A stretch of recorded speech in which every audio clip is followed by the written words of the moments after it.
Hey there, and welcome to the Dynamics Hot Dish Podcast, serving up stories and knowledge on Dynamics 365 and the Power Platform. This is What's Hot in Dynamics. You're now joining Merlin Schweiger, Liz McGlennon, and Ashley Steiner.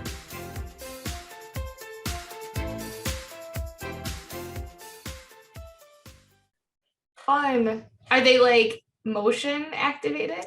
They're not, but they're all synced together. So you can't see Hagrid and Dumbledore. They're on the other side of the Sorting Hat. But they're all linked together. So they like tell the story of the first Harry Potter book, but they like say their own lines, right? Like Wow. It's really cool. See, you are a nerd, Ashley. See, this is where I'm a nerd, is I am a nerd. You just gotta get on the right topic for exactly. you. But then the Sorting Hat will sort you as well. And then I have like all the books down here. They come out with the new books every year. Wow. What do you mean new books every year? Like they here, I'll just pull one up. So they like create ornaments for like the book. And they're technically ornaments. I just don't put them on a tree because I like to display them. Right. Fun. So yeah, see, I am a nerd. It just anyway. Yes. So I'm curious, when is the right time to like start decorating it for Christmas or listening to Christmas music? Like, when do you guys start? Is it like the day after Halloween, the day after Thanksgiving? You wait even longer? Like, what's your preference? Day after Halloween just makes me sick. Whew. I would say typically I'm a day after Thanksgiving kind of person. This year, like I traveled for Thanksgiving. So it wasn't going to be able to, so I decorated before Thanksgiving just to like get everything out and up. But I think I decorated for Halloween, like the first day of September. So that's kind of early. Yeah. My neighbors made comments about my pumpkins outside. Yeah. I mean, it's still kind of still summer. They were fake pumpkins. It's not like they were real ones. Yeah. You know, that wouldn't last that long. I mean, no. Yeah, squirrels will get through those in no time. Yeah, like I didn't put my tree up until like the first week of December. So your tree's up already? Mm-hmm. Oh, ours is not. See, you asked the same question, but you said two different things that I actually have two separate opinions about. There's the decorating and there's the music. Okay. So Christmas decorations, we've gotten into the tradition over the last few years where the weekend, the 3 days basically after Thanksgiving, somewhere in there we go get the Christmas tree and we put up the Christmas tree and put up lights and stuff. Do you get a live Christmas tree? Oh yeah. And you put it up that early? Yeah. Huh. Wow. Do you take it down right away then? No, usually like January. Okay. I feel like that's a long time to have a real Christmas tree up. Yeah, I feel like the needles would all be falling off by right. No, they do pretty well, honestly.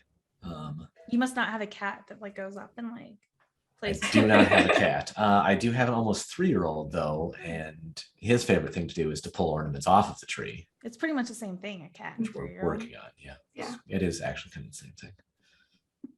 When he gets upset, he yowls as well. Aww.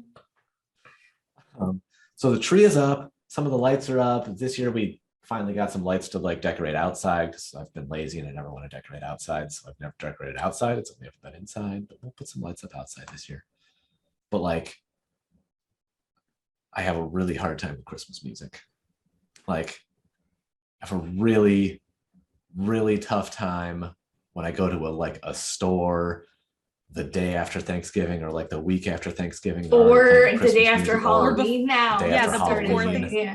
It's just anything that's before Thanksgiving just like irks me to no end. But like Christmas music is like what? It's the same 20 songs, but this time it's sung by Justin Bieber, and this time it's sung by Mariah Carey, and this time it's sung by Frank Sinatra, and this time it's sung by somebody else, and it's all you forgot Bing Crosby. Or this time it's a symphony. You know what I mean? Like maybe it's just orchestra. And it's just over and over and over. And so I can appreciate Christmas music for about 2 weeks leading up to Christmas. And that's it. Anything before that, I get crabby. Nobody plays it after, so I don't have to worry about that. My mom plays it after.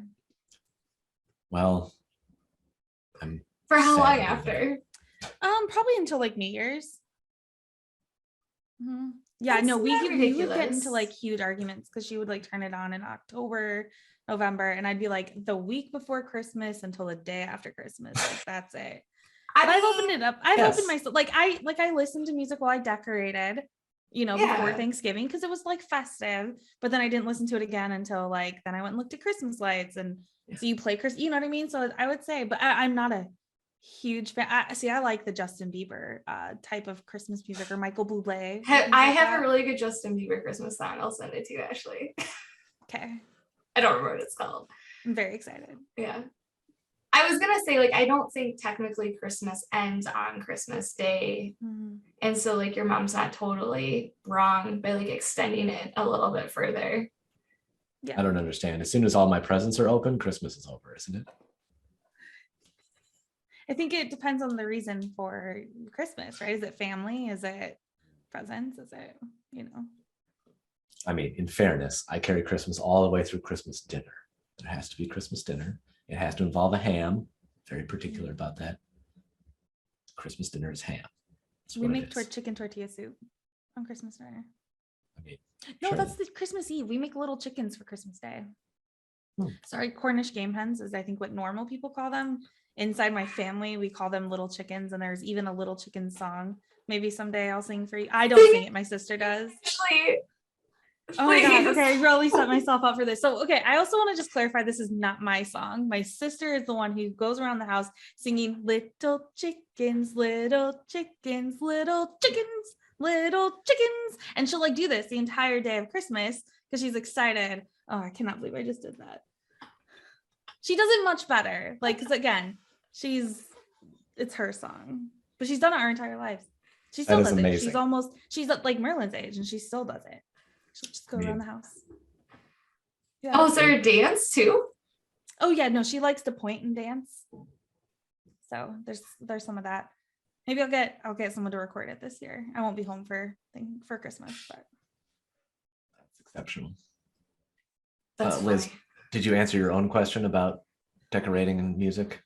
I have not. I wait to decorate till after Thanksgiving, and I'm kind of slow with it. Like it's gradual because there's a lot to do. Christmas music, I don't usually start playing it till after Thanksgiving, but I like to play it on the piano, and it requires practice. And so I will start practicing on the piano, but Tom doesn't like it. Like sometimes I'll be like, oh, I'm going to practice Christmas music in July. And he's like, no, you can't do that. So I have to play when no one's around. But like if you only play the songs once a year and you don't practice them, they're not very good because you're not practicing them all the time. And there's a lot of Christmas music. Yeah, well, there's like all 20 of those songs. Like before COVID, I was part of a handbell choir, like at church. We did handbells. I've always thought about doing that before. It's really fun. I really enjoy it. I did it in grade school and like but that was pre-COVID. We haven't kicked it back up since COVID. But we would start practicing like in August, our Christmas music. Yeah, and I normally sing in a chorale, and like we haven't been singing since COVID happened, but like we would start practicing Christmas music the day after, like the week after Labor Day. It starts early September. And so like I'm used to like practicing it, but well before, Thanksgiving. Interesting. Well, sounds like nobody's too crazy here. Nobody's like before Halloween rolls around, like we got to start putting up Christmas stuff. Would never be allowed. Halloween's too big of a deal. Yeah, I love Halloween. Like I like the fall. I like to celebrate the fall season. So like Halloween, fall, it's my favorite season. So I try not to go too early with the Christmas. Yeah, you can't skip over that. It's a good point. Yeah, if anyone from Target Corporate is listening, quit stocking Christmas stuff in October. It's inappropriate. Yeah, like when I went shopping for Halloween stuff, Halloween weekend, all the Halloween stuff was gone and all the Christmas stuff was out. And I'm like, no, it's not Halloween yet. I still need Halloween things. Yeah, same. Yeah, I'm like, I'm not here to buy Christmas lights. I'm here to buy Halloween lights. Like, yeah. I'm with you on that. Yeah. Well, since that's actually a great segue, the voice of the customer speaking. How is it a great segue? What? I was just telling anybody from corporate Target, like, stop taking away the Halloween stuff too early. If only they had customer voice, they could get those opinions directly and they could maybe make some business decisions on I'm it. pretty sure took- Isn't that a it great has segue? survey I say it took functionality. some work there, Merlin, but I think you finally made the connection. I feel like it was totally. I think he winged that connection. Anyway, Yes, customer voice surveys. customer voice and surveys. And since this is Liz's topic, Liz, take it away. What should we know about customer voice? Well, it allows you to send surveys out. It's also one of those tools that has been around and reinvented and renamed multiple times. That's true. Just like we've been kind of sharing history of products. So it started off as voice of the customer. And before that, Microsoft didn't really offer a survey tool, and they were always like add-ons that you could use for surveys. And then it moved to Forms Pro, and now it's customer voice, which is just all too close to its first name. Literally, Microsoft probably has a bucket of like 5 names that they are allowed to repurpose. Oh yeah. Yeah. Yes. I would say like if you've ever built a form in Forms Pro, like it's similar functionality, it's similar types of questions, like it has the same sort of feel to it, and it's like really easy to build a survey. It's not hard at all. It's very like WYSIWYG.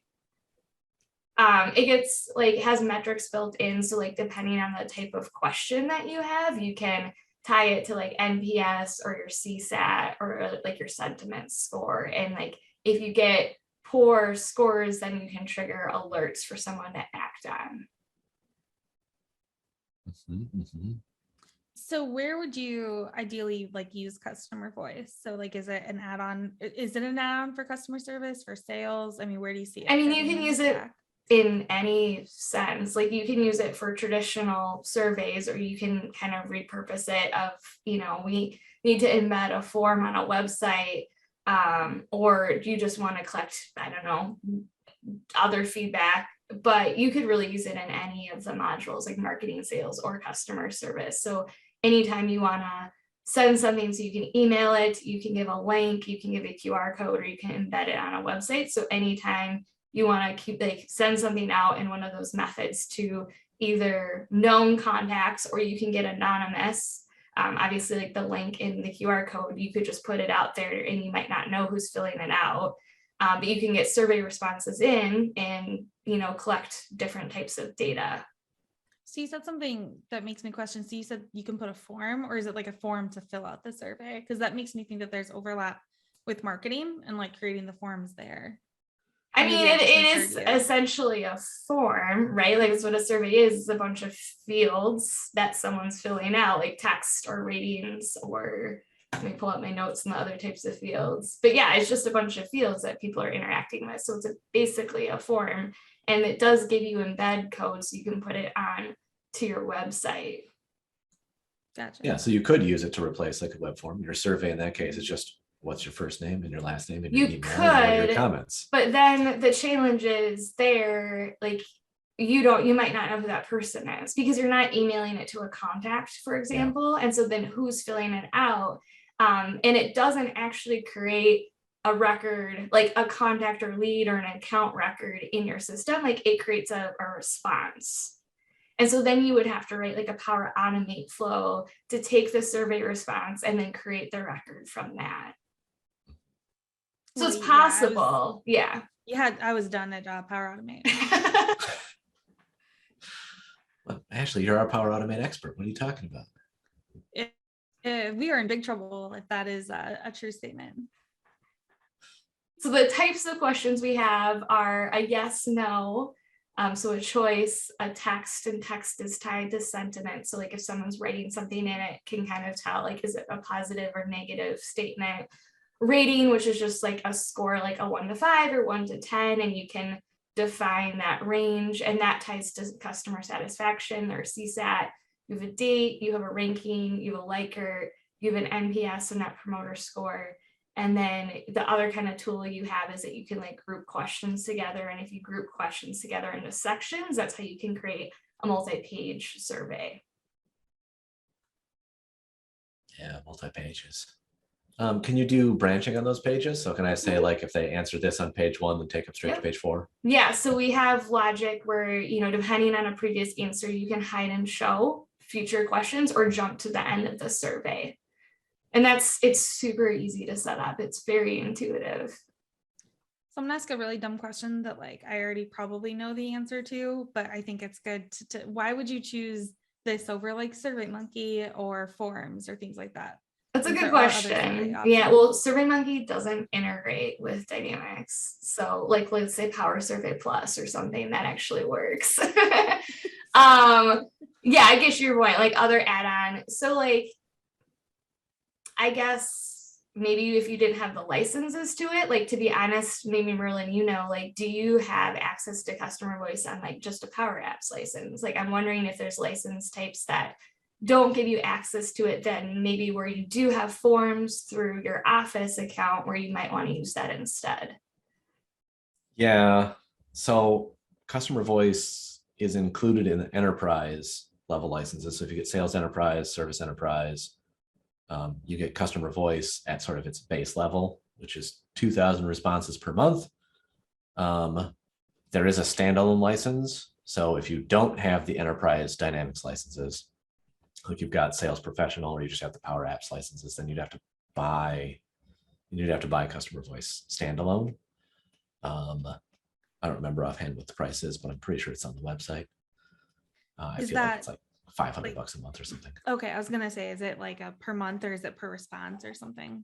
So it's a monthly cost, but it's for, as Microsoft loves to do, they'll be like, well, here's your base cost, and it gives you this many things. So customer voice gives you 2,000 responses per month for your base level, and then if you're getting more responses than that, then you have to add, buy like add-on response packs for whatever to get more responses in. That makes sense. So I could see like if you just had Power Apps licenses or you had, Sales Pro, maybe customer voice to be a little bit expensive, especially if you're not getting that many like surveys. You could use Forms because that would be in your Office license, but like. And you could still do a Power Automate form or Power Automate flow off of a form response and like create or do something in Dynamics from that. So like, it's not going to be like as integrated, but you could still get to a similar endpoint. I also don't think, I'm pretty sure Forms doesn't have like that sentiment analysis. No, it doesn't like have it doesn't have the alerts. Yeah. Like if someone gives you a bad rating or score or sentiment, like it doesn't do anything, like it doesn't, promote action. And it doesn't, like, I don't think you have as many options either. Just like, like branding, like I think just customer voice is more robust in general than Forms. I haven't done like a feature by feature comparison though. So it just, my perspective, like from what I've seen of both of them is that there's just more to customer voice, like more options. And it comes with a bunch of templates too, and like industry specific template surveys that give you a pre-canned survey and also come with some Power Automate flows. So like Forms would never do that.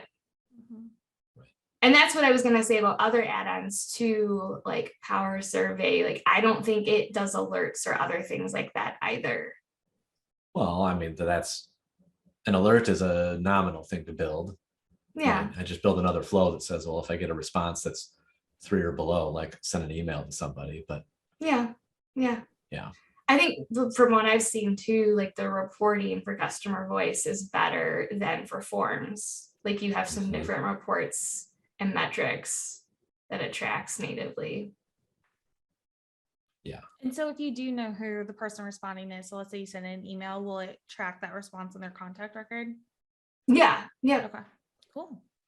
Yeah, I will say there is an extra step, like if you want to send surveys directly out of D365, there's an extra step you need to take in the setup process to get the like send survey button to show up on the command bar.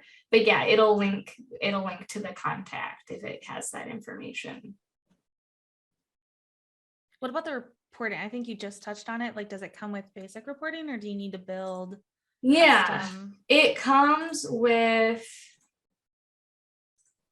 an email delivery report. And so you can see like, who have you sent it to, who's responded, who's not responded, who's unsubscribed and who's failed. So like if it bounces, and then you get detailed responses, which gives you little charts of like how are people responding. You can export that to Excel, and then you can also filter on dates. So like if you're just looking for responses in a certain time frame, and then you have satisfaction metrics. So like these will only show up if you're using the sentiment, CSAT, or NPS type of questions, and it will start tracking that and give you charts on that as well.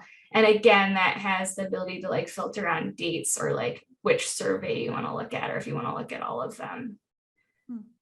And so you also have the ability, like there's some security around it. So like you can group surveys within projects, and you can control like who has access to which surveys. So like if you have a team that only needs to use or like be able to edit one or two of them or view one or two of them, like you have control over who in the system can access them. Well, and then all the data, all the results are actually stored in Dataverse. Mm-hmm. So you've got other capabilities that you could do there, like, I don't know, you can build more apps on it, or more flows, or more security. Or could you, obviously you could pull into Power BI, right, and create your own custom reporting over time? Okay. Yeah, that's cool. Of course. Yeah, Power BI I'm not as opposed to as much as Power Automate. It's good.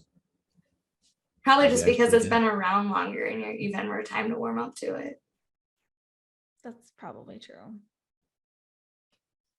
Probably. Well, I was going to ask about the roadmap. Like, is there anything really cool and exciting coming in customer voice? Not that I've heard of. No, Okay. It doesn't mean that there's not. I have just not heard of anything. No, I mean, it works well for surveys. I was very impressed by the type of like branding you can do. Like they have kind of 3 different spots you can put images or logos. Like you can put a logo kind of in your header, and then you can kind of do a background image, like a hero image in the like overall header, and then you can actually put another image like in the background, and you can control like the fonts and the coloring. And so like from a branding perspective, it's easy and there's a lot of options. The other thing I was impressed with was how easy it was to set up a multilingual survey. And so you can actually choose which languages you want to add, and then you can import your translations in through a spreadsheet. And so you just have to have someone that can translate your survey for you. But other than that, that's super easy to set up, and you have a few different like setting options of like, do you want to decide, like you can either have it like choose to use the user's browser language, or you can like let them pick. So if you have an international deployment, or like you have clients from all around the world, like I could see that being helpful for sure. You'd want to provide a survey in their main language. Absolutely. I think that's cool. Yeah, that's pretty cool. I don't know, any other features of note? I mean, no, like it's really easy. Well. It's really easy to use. I guess the one kind of gotcha I'd say is like pay attention to which environment you're setting it up in, because it defaults to the default every time. And so if you just like click through the setup really fast, like you're going to end up creating your survey in potentially the wrong environment. And obviously you'd probably want to like test it first before moving to production. So like set it up in a lower environment first, pay attention to which environment it's in. Yeah, I mean, it's pretty straightforward. I think like more of the challenge comes around defining like your process for like tracking and measuring customer satisfaction. So like, do we want to do NPS? Like, do we care about that? Do we want something else? Like, when do we send them? Are they baked into the process? Like the kind of the business decisions I think are actually more complicated than like actually the technology itself, because it's just so easy to set up the survey. Like that's when you get to the point of like, we know what we want, and when we want to send it, like almost all the work's done. Yeah. Gotcha. Yep. All right, cool. Well, then I guess we'll wrap it there. Thank you, Liz, and thanks everyone for listening. Thank you for listening to the Dynamics Hot Dish podcast. For additional content and previous episodes, check out our website at dynamicshotdish.com, follow us on Twitter at DynamicsHotDish, and subscribe to our podcast for notifications. Thanks. See you next time.